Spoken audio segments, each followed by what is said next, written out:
2023 Planning and Zoning Board meeting. If we can have a Pledge of Allegiance and a moment of silence, please. Pledge allegiance to the flag of the United States of America, and to the republic for which it stands, one nation, under God, indivisible, with liberty and justice for all.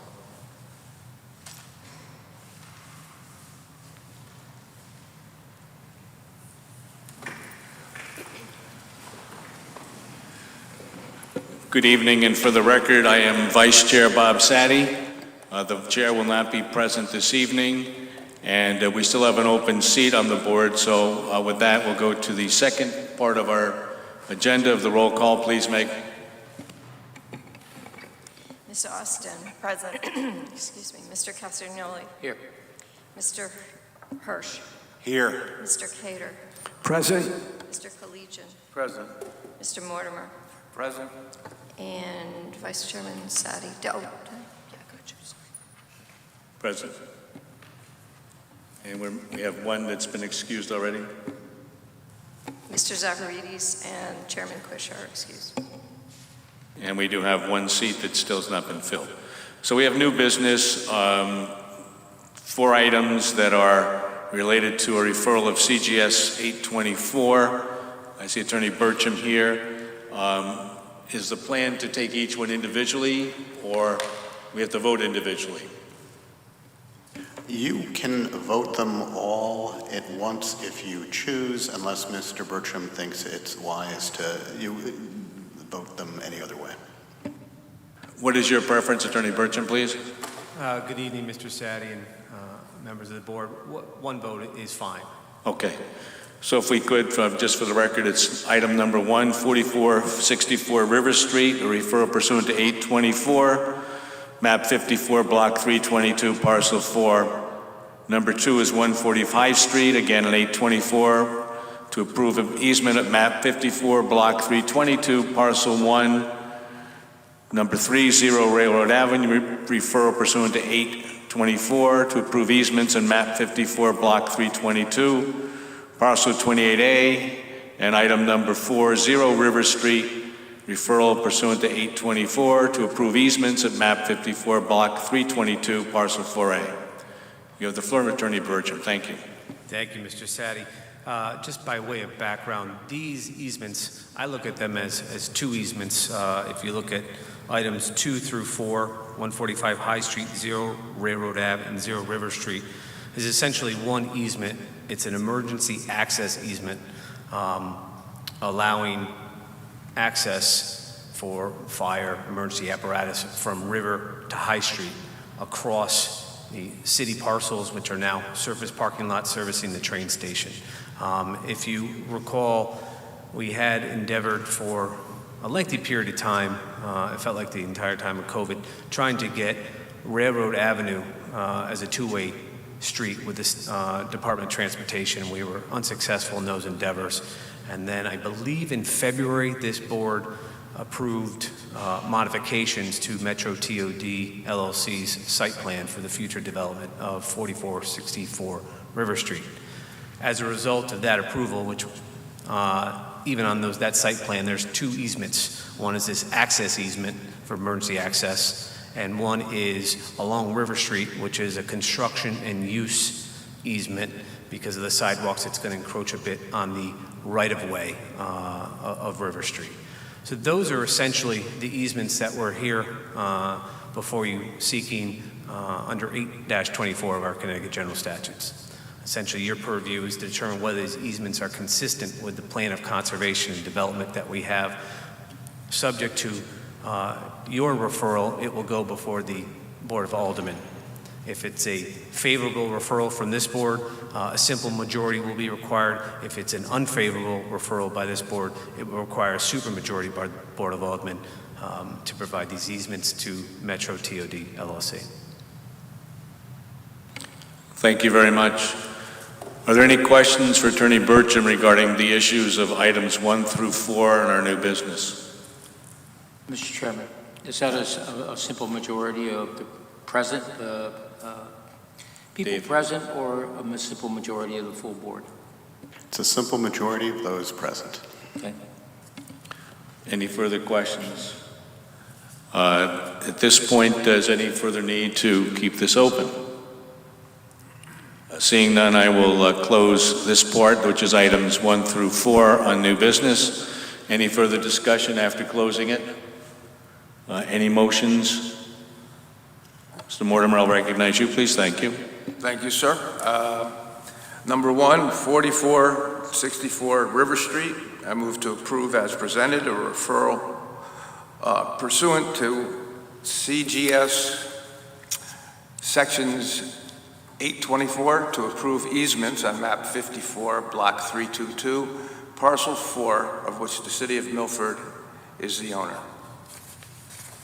Should I go ahead and read them all? And if I could, is it in the intent of the mover to include all 4 of those items?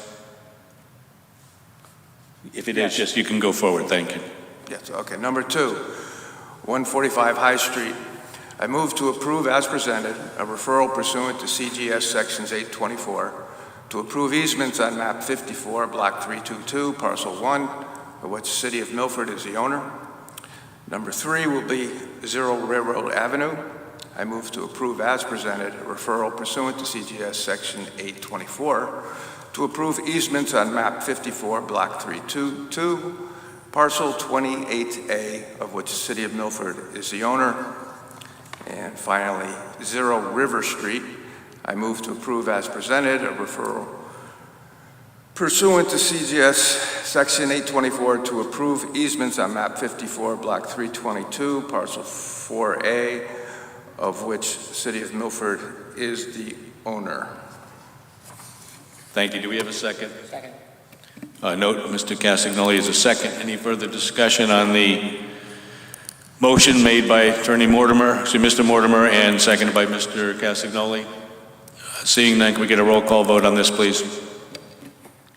Ms. Austin. With the motion. Mr. Castagnoli. Yes. Mr. Hirsch. With the motion. Mr. Cater. With the motion. Mr. Collegian. With the motion. Mr. Mortimer. With the motion. And Vice Chairman Sadi. With the motion. Thank you very much, Attorney Burcham. Thank you very much, everyone. Have a good evening. The next item is 31 Melba Street, Zone Z5. Petition of Inda and Tarun Gupta for a coastal site plan review on map 13, block 136, parcel 2 of which Inda and Tarun Gupta are the owners. And if you might indicate your name as a presenter and address, please, and we will listen to your comments. Thank you. Good evening. My name is Andrew Flanagan. My address is 1460 New Haven Avenue, Milford, Connecticut. I'm the land surveyor that prepared the plans before you today. We're looking to get an approval to build a new residence on the lot, a 24-foot by 10-inch wide by 70-foot deep lot with a 12-foot deck off the back, which will be cantilevered over the seawall for 4 feet.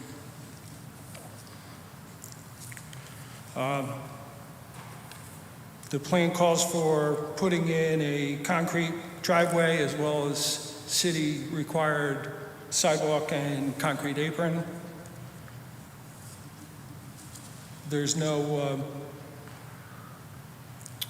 variances required.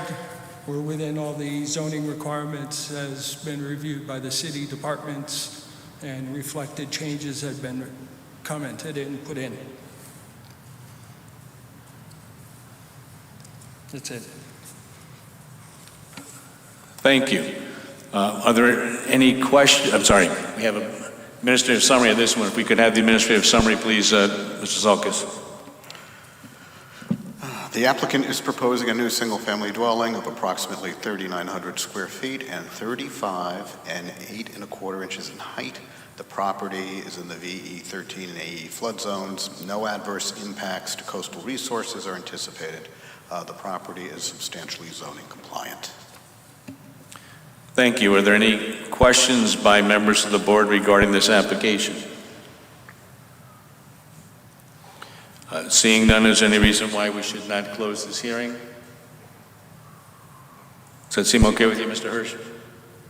To close the hearing? Oh, yeah, no problem. Okay. Do we have a motion on this application, which is item number 5 on new business? Mr. Mortimer, thank you. Yes, sir. 31 Melba Street, Zone R5. I move to approve as presented, I'm sorry, we have some modifications here. They apply to this particular motion? Okay. That's your next one. That's the next one? Yeah. Okay. All right, excuse me. 31 Melville Street, Zone R5. I move to approve as presented the petition of I'm sorry, the lights, Inda and Taram Gupta for a coastal site plan review on map 13, block 136, parcel 2, of which India and Taram Gupta are the owners. Second. Please note, Mr. Castagnoli, the second. Is there any further, any questions or discussions regarding the motion and the second? Seeing none, if we have a roll call, please. Ms. Alston, with the motion. Mr. Castagnoli, Mr. Hirsch, With the motion. Mr. Cater, With the motion. Mr. Collegian, With the motion. Mr. Mortimer, With the motion. Vice Chairman Sadi. With the motion, thank you very much and good luck to you. Thank you. Have a good night. The next item on our agenda is a public hearing. Number 1, 3, and 7 to 9 Roller Terrace, Zone R12. Petition of Hugo Roller for a reef subdivision to map 076, Block 921, Parcel 19, of which Hugo Roller and Ann Roller Shookman and survivors are the owners. Before you start your presentation, is there a vote by and close by date? I don't see this, Mr. Sulkus. We call that an oops. If we need it, we will add it if you don't take action this evening. We'll have it for Okay, your next thank meeting. you. Go ahead and give us your presentation, please. Thank you.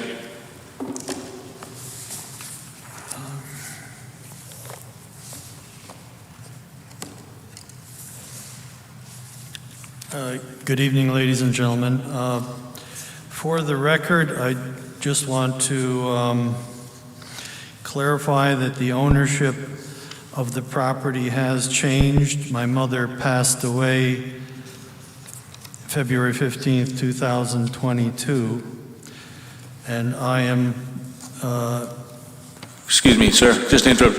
I'm so sorry for your loss, but could you identify your name and your address at the beginning? Thank you. Hugo Roller, 3 Roller Terrace, Milford. Thank you very much. I'm sorry to interrupt you, but we just need that for the record. Thank you. Okay, well, with that, I think I'll begin my comments with what I responded as far as the plan review that Mr. Sulkus had prepared. I know he suggested that the historical context was not really under consideration, but I definitely feel that there is a bigger picture. Certainly the property has been in ownership of my family for about 100 years, and originally these 2 houses were built on different lots, and once the state of Connecticut purchased the, through eminent domain, the right-of-way for the Milford Connector, my grandfather then agreed with my father to create lots for everybody in the family, and therefore Roller Terrace was designed and built, and at one point occupied by only family members. But originally it was a farm, a family farm, and that of course ended with the eminent domain proceedings. The lots are not going to be non-conforming as far as size goes, and with regards to some of the concerns, there was some issue of surface runoff. I'd just like to say that once I began this effort that I looked at the tax assessor's improvements for the property and noted that there was listed a tennis court, but that in fact had been removed. There's only a small portion of asphalt at the north end of that map depicted there. More than 2/3 of that tennis court were removed and is now serving as a vegetable garden, so there's little runoff from that. Over the years, I constructed subsurface drainage for the gutters to both houses, and they were placed, the piping was placed into an existing well which existed on the farm years ago. So again, far less runoff than what might ordinarily be expected from this roof area of those two houses.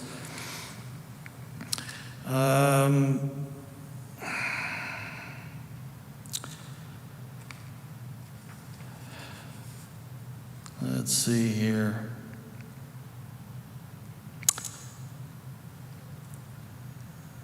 The only concern that I had was really with the sidewalk requirement.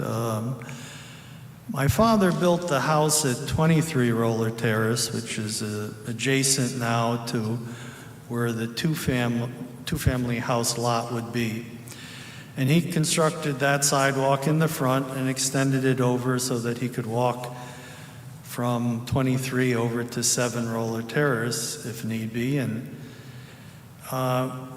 in the interim, other houses were constructed on the street. It's a cul-de-sac, but no sidewalks appeared. So it's not really a general characteristic of the neighborhood.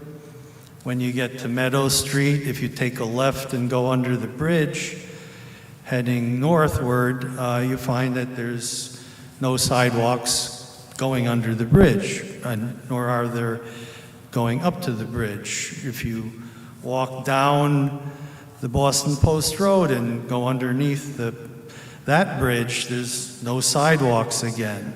So if the purpose of the sidewalks is to create some kind of continuity where everybody walks from point A to point B and stays on the sidewalk, I could see the relevance of why this would be considered an important regulation. But now it seems to be handled by each successive house that's constructed there as a recommendation, not a regulation. And I'd like the board to take that into consideration once they deliberate the requirements that are going to be placed on me.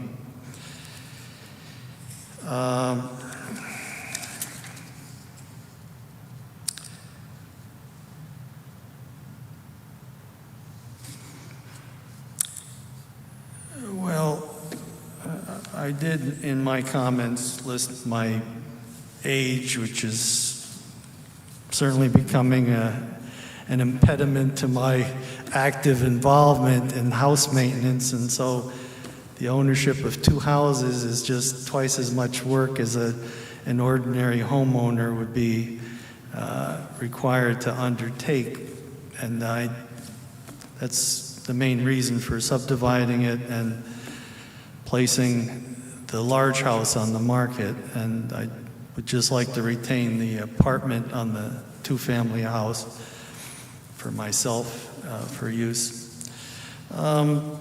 If there are any questions that the board has, I'd be happy to entertain them and try to answer them. I was hoping that Tracy Lewis is here. He's my surveyor and perhaps far more competent at answering technical questions than I am. Are there any questions from the board on the right side? Mr. Gator? Oh, okay, Dave, they'd like your administrative summary first, please. The applicant is proposing to re-subdivide an existing parcel that currently has two existing dwelling structures, one single-family dwelling and one two-family dwelling. The 2 lots as proposed will be zoning compliant. The re-subdivision will require that the existing septic system be abandoned and the single-family dwelling which it serves be connected to the municipal sewer system. The 2-family dwelling is already connected to the municipal sewer. Sidewalks and curbs are required to be installed per the city engineer letter dated 5/22/2023. The applicant is required to make a cash payment in lieu of providing open space in accordance with section 3.10. The applicant is required to provide a bond for the sidewalks and curbs per section 2.4.2. The subdivision plan is to be modified to reflect the requirements prior to the filing on the land records. And that's if this is approved. Thank you, Mr. Sulkus. Did you have a question, Mr. Cater? Just want to clarify it a little bit more, understand it more. Thank you. Mr. Hirsch, thank you. Mr. Roller, good evening. Good evening. So right now you have one parcel that's been in your family for 100 years. Well, the original parcel was about 20 acres. It has changed over the years. Again, that's the historical context, which I was told was not really significant to the proposal at hand, but I'm willing to elaborate on that ownership. Okay. So my question is, you have this parcel, we're looking at the screen, and you want to take this fairly large parcel and divide it into 2 smaller parcels. Am I right? Yeah.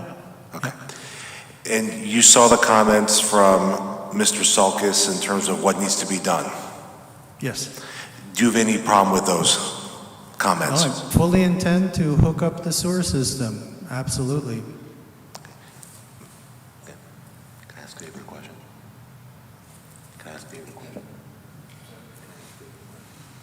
All right, David, I have a question for you. Who pays for those sidewalks, as set forth in the administrative summary? The applicant pays for the sidewalks and curbs, as does any applicant who develops or redevelops a subdivision or re-subdivision. Were you aware of that you have to pay for the sidewalks to be built and constructed? Well, this was brought up by Mr. Sulkus in his review, and the term maybe was in that language, and that's why I brought up the subject and asked for the board's consideration in this regard, that maybe it doesn't have to be imposed on me because it hasn't been adhered to by any other property owner. What is your basis for that statement that no other property owner has to comply with that sidewalk regulation? I don't know when the regulation was instituted, but I know that most of the houses on the street were built after 1957, when my father constructed 23 Roller Terrace. So if they were in effect after before 1957 or thereabouts, how did it come to pass that no one was required to put the sidewalks in?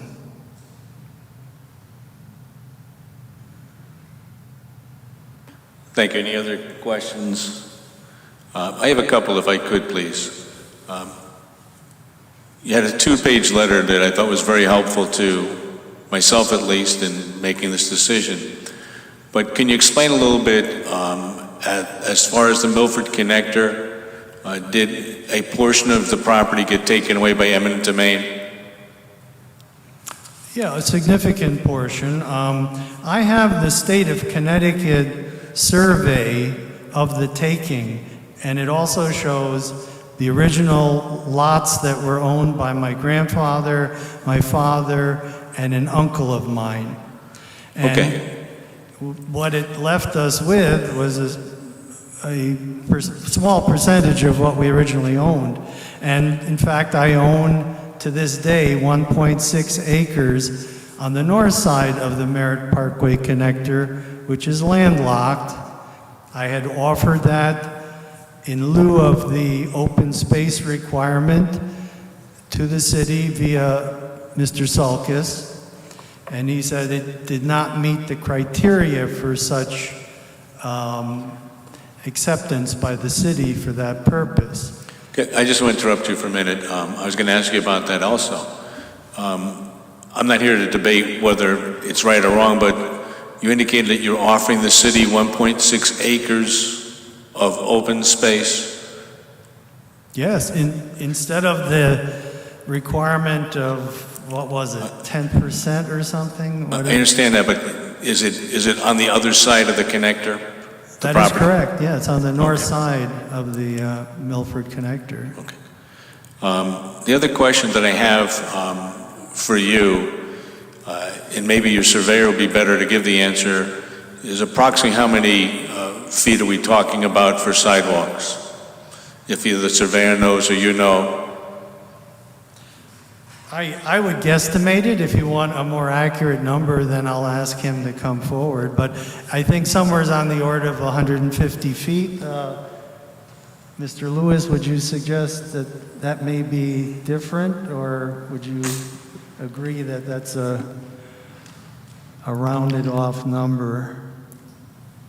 Mr. Chair, Yes, Mr. Sulkis. if it would help the board, the requirement of the sidewalks is not just in our subdivision regulations, but it's also by ordinance, which is under the control of the Director of Public Works. The Director of Public Works opted not to exempt this, which is why it's a requirement by the city engineer who works for the Director of Public Works. I thank you very much for that Yeah. information. Just trying to find how many feet we're talking about, if anybody knows. Yeah.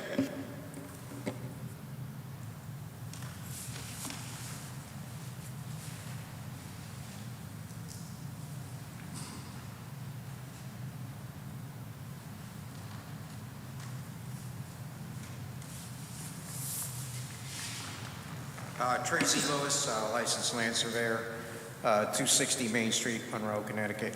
Thank you, sir. I would say it's about 180 feet, roughly. 180 feet of sidewalk. Okay, and do we have an idea of what the expense might be of that, please? I would not know that. Okay, okay. I would only be guessing. And you're going to show us today on the map. I appreciate it. Thank you. So from the end of that walk, I guess my light's not working too well on that, but from the end of that walk down to the end, I'd say it's about 180 feet, 190 feet, somewhere in there. Okay, and do you know, because you surveyed the property of the applicant, but do you aware of any other sidewalks on that roller terrace? I do not. There's no other. There are none? No. Okay, thank you. I have no further questions of the individuals. I do have a question through myself, I guess, to Mr. Sulkis. Would you just explain the requirements again to the board and whether they can be waived or not? The board cannot waive a requirement of the Director of Public Works for sidewalks. We have a requirement in our regulations, which is great, which is to inform the applicants that they need to do it. But the ultimate judgment is by the Director of Public Works. So if the board were tonight to waive the requirement, it wouldn't matter because you don't have jurisdiction to waive the ordinance that the Director of Public Works operates under. And if we just explain to us what happens, we have, as in this, what appears to be not a contest, but in this particular street, there's not a single sidewalk on it. This is a corner lot that comes off of the Merritt Connector. And why would the city want to put a sidewalk there knowing that it's not going to ever make any difference? Because we can't make the statement that it doesn't make a difference. The city has a policy to put sidewalks everywhere where there are subdivisions, re-subdivisions, and our plan of conservation development calls for placing sidewalks in cases like this. And it's adjacent to the Boston Post Road, which does have heavy travel, including foot travel, whether or not there are sidewalks there. So it's always a good policy to have sidewalks near commercial areas such as this. Thank you, Mr. Sulkis. Is any, Mr. Hirsch, thank you. Mr. Sulkus, could the applicant go before the Zoning Board of Appeals to vary that requirement? No, because it's not a zoning requirement. Again, the requirement to put the sidewalks in here came from the city engineer's office with the express approval of the Director of Public Works. You cannot vary someone else's regulations. And also, the ZBA cannot vary anything in the subdivision regulations. Mr. Castagnoli, do you have a question?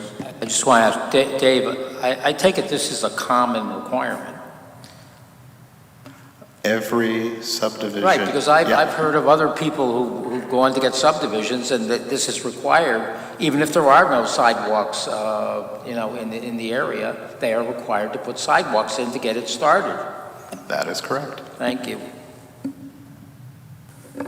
Mr. Mortimer, do you have a question? Yeah, if we may change gears for a second, that 1.6 acres of landlocked territory, the parcel, is there a reason that is not considered in lieu of the open space? It doesn't meet the requirements per our definition of open space. That's number one. Number two, it's landlocked with no way of getting access to it. Number three, it's got encroachments on it from the neighbors. Number four, it has been reviewed by our open space coordinator, Jeremy Grant, for the city, and he said it was not acceptable for the city to accept it as open space. Okay, thank you.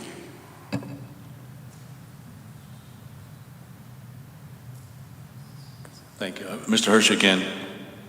Mr. Roller, you said earlier you would be willing to transfer those 1.6 acres of landlocked space to the city That is correct. for consideration or as a gift? Well, it'd be in lieu of the open space requirement, which can only be met otherwise by a monetary contribution for the subdivision. What about in lieu of payment?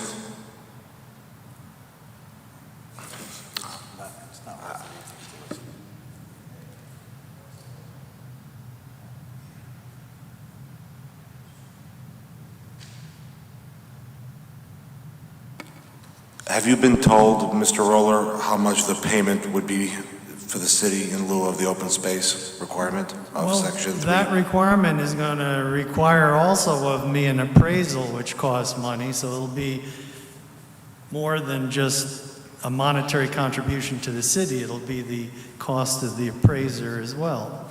So it starts to add up. Right. And now with the requirement of the sidewalks, I'm being imposed upon substantially financial-wise. I think some people on this board sympathize with you. I think you can hear by our comments, Mr. Roller. I can appreciate that, and Any other questions or comments? At this point, we have heard from the applicant. This is a public hearing. There appear to be three people in the public gallery. One is the surveyor. But if anybody wishes to come and speak in favor or against this application, please do so now.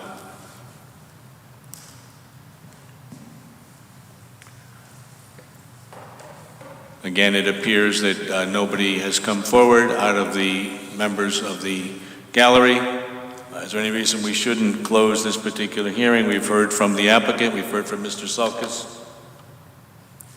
I'm going to say that we should close the hearing then. Any further discussion regarding this application at this point? Just one thing, Mr. Chairman. How is the open space payment calculated? Would you calculate that to me, to Mr. Sulkus, please? The calculation would be based on 10% of the appraised value of the land that's involved. It doesn't take into account the structures that are there, it's just the land. Thank you. Mr. Hirsch? In other words, just using simple math, if the appraised value of the property was $500,000, Mr. Roller would have to write a check to the city for $50,000? If you're talking about just the land, then yes, it'd be 10% of the value of just the land, which is done with all the other subdivisions that have come before this board who have not been able to give us a actual land donation.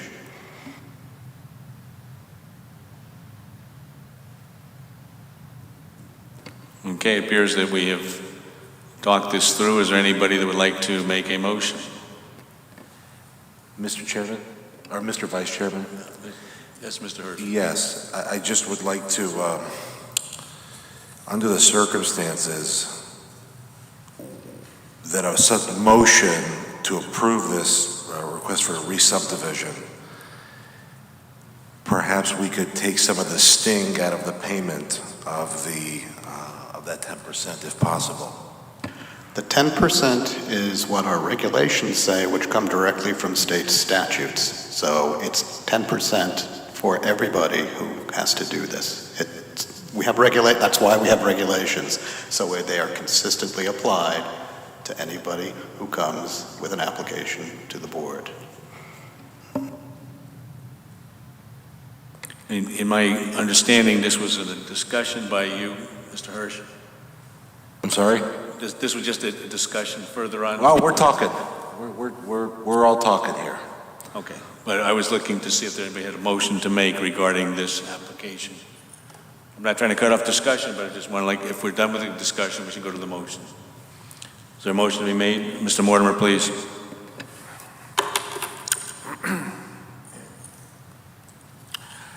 I move to approve with the following modifications: the petition of Hugo Roller for a re-subdivision of map 076, block 921, parcel 19, of which Hugo Roller and Ann Roller, Suchman, and survivors are the owners. Conditions of approval: the applicant shall make a payment in lieu of open space in accordance with section 3.10.1 of the subdivision regulations. The applicant shall amend the subdivision plan to show the abandonment of the existing septic system on Lot A, and the existing house to be connected to the sewer system. The applicant shall connect the existing house on Lot A to the municipal sewer system prior to the filing of the subdivision Mylar. For a legal description of the driveway, easement shall be filed concurrently with the final approval re-subdivision Mylar at the city clerk's office. And 5, the applicant shall install sidewalks and curbing per 3.3.10.4 in the city engineer letter dated 5/22/23. Second. Please note, second by Mr. Castagnoli. Is there any further discussion on the motion by Mr. Mortimer and second by Mr. Castagnoli? Mr. Mortimer, going to make any comments or just? I understand this is a tough decision to make, but I think that we are bound by the rules. It's pretty clear that the open space one has a specific requirement that's set forth by the statute and also our regulations, and also number 5 also involves our regulations. So I would be supporting the motion. Thank you. Mr. Hirsch? Yeah, Mr. Sadi, I will also be supporting the motion, but I think that the comment that 1.6 acres has no value, I think, even though it's landlocked, has no value. I don't subscribe to the belief that land has no value. It may have minimal value, but I don't subscribe to the belief it has no value.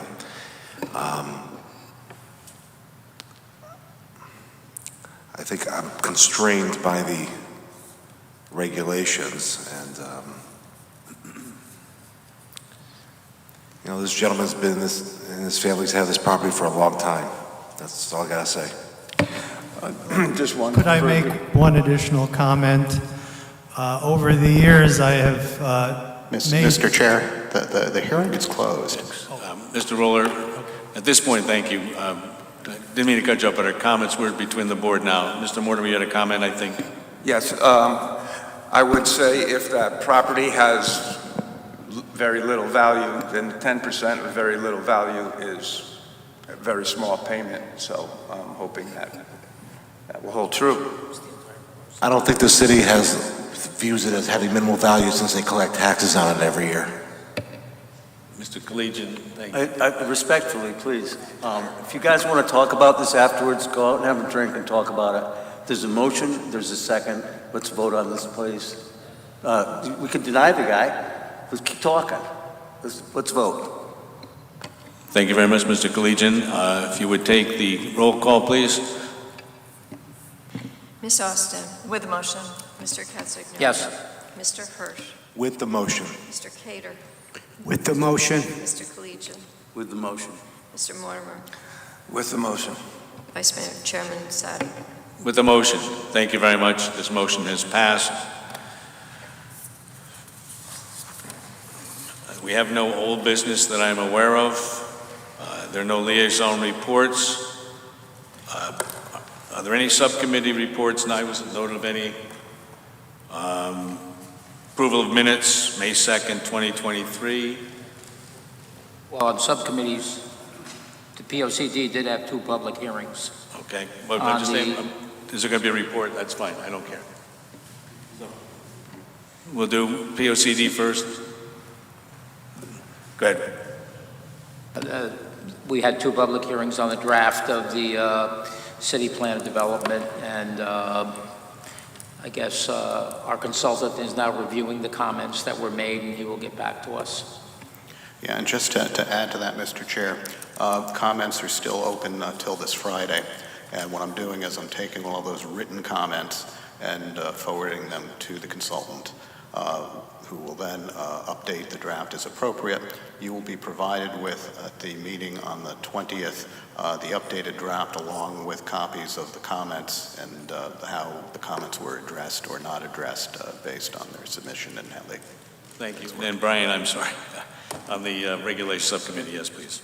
We also had a meeting on the lots and the size of the lots, and we'll be sending. It boils down quickly to whether we want to have we're going to have merger by law, which means if it's common ownership, the lots are merged in simple terms, and versus merger by use is what we had before. And that was if we had to go out and look at swing sets and swimming pools and talk about maybe aerial photographs to see what was there, what wasn't there. A lot of times we argued about what used to be there isn't there now. So we made a moratorium. Now we don't really have anything. And the proposal is going to be that we go more along the route of by law. So it'll be merger by law. It's coming to the board for comments. What we really want to do is briefly discuss it and send it on to the shareholders, the stakeholders. And it's not in stone or anything. Everybody can comment when it's time, but it's important to get it out there because we've got a deadline and we're working against I think August moratorium. Thank you very much, Mr. Collegian. And again, the South Council Regional Government's not meeting until Thursday, so we may be getting this in front of us. That's one of the parties that has to look at it. Thank you. And then approval of minutes. I move to approve the minutes. Second by Mr. Cassignoli. We do voice vote. All in favor? Aye. Nobody's opposed. That passes. There's no chair's report. The staff report has been mentioned by Mr. Collegian. David, we just complete the commentary, please. Yeah, I'd like you to just give me the approval to actually circulate it. I mean, it was discussed, and normally I ask for your approval to send it for circulation. And then once we get those comments back from the DEP and the Regional Council of Governments, we can then schedule it for a public hearing. And discussions, modifications, and whatever has to take place can happen at that point. Thank you. And just because in some ways this is a confusing but exciting time, we get 2 parallel paths. So the POCD has to go before us and then has to go back to the alderman you could explain that and then explain the theory of what's happening on this subdivision regulation. Sure. So on the 20th, when I'll be able to give you the updated draft, which was again based on the comments of the public of the last two public meetings, I'll be asking you to approve that draft if you choose, and it would then be sent to both the Board of Aldermen and the Regional Council of Governments. Each of those bodies would have 65 days to review those documents and give us feedback if they choose. If they choose not to, they don't have to, but they have to get back. We give them 65 days, and we'll take in whatever guidance they might want to give us. After that, we can schedule a public hearing for the actual adoption of the document, and that could be one hearing, that could be two hearings. It depends on what the issues are at that point. But the timeline for that after the 65 days would put it at the end of August, beginning of September. So the plan is to have a new POCD in place by the end of September. And then in reference to what Mr. Collegian spoke about, then that has 35 days that we have to give both the DEP and the Council of Governments to review it. After that, we will schedule a public hearing for it, and the board at that point can take in comments or change it if they see fit. Staff, we may fine-tune it between now and the public hearing. Every time we look at something, we're always looking to try to make it better and more clear, so we'll always continue to do that. and just, if you could, we've approved moratoriums. Those moratoriums I thought were out into the fall. It only seems like the fall. For the 642 moratorium, that expires in August. Okay, but we just have to keep that in mind. Okay. Yeah. Anything else for David? I really want to thank the members of two subcommittees that worked really so hard on these things, and it's good to see this coming to fruition. I expect that hopefully we'll get a vote before those members that are moving on to different spots can be recognized for the work that they did. I want to thank everybody for this evening. Anything else for any members of the board? Any questions? If not, I'll take a motion to adjourn for Mr. Cater. Actually, can I just say something real quick? I'm not trying to be confrontational, and I know you wanted to keep the vote moving, but it was really bothering some people, so the discussion, it can't be brought outside legally. We can't go to the bar and talk about it more. This is the only place we can discuss things. So when you said if you want to talk more about it, go somewhere else, but we can't do that.